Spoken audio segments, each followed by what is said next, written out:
सोलापूर महानगरपालिका हद्दीतील सलगरवाडी परिसरात 54 मीटर रोडलगत सुमारे 8 हेक्टर शेतजमिनीतील 135 ते 150 मोठी झाडे अवैधरित्या तोडल्याचा प्रकार समोर आल्यानंतर प्रशासनात खळबळ उडाली आहे।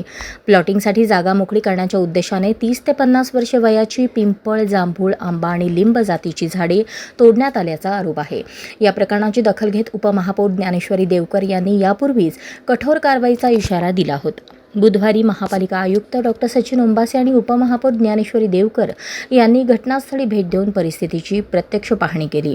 पाहणीनंतर विनापरवानगी झाडांची तोड करणाऱ्या जमीन मालक आणि संबंधित कामगारांवर लवकरच कडक कारवाई करण्यात येईल असे आश्वासन आयुक्तांनी दिल्याची माहिती उपमहापौर ज्ञानेश्वरी देवकर यांनी दिली। या घटनेमुळे पर्यावरण प्रेमींमध्ये संताप व्यक्त होत असून दोषींवर कठोर कारवाईची मागणी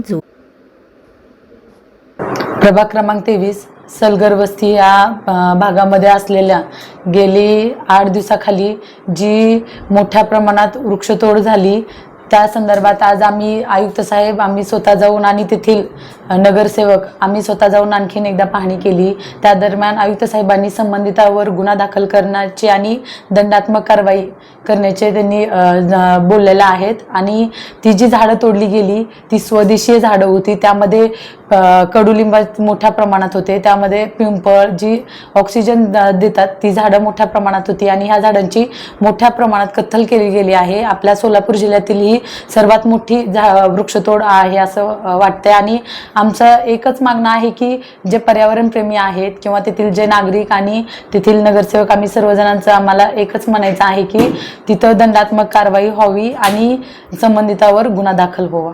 आतापर्यंत किती जणांना समन्स वगैरे काय पाठवण्यात आले का याबद्दल?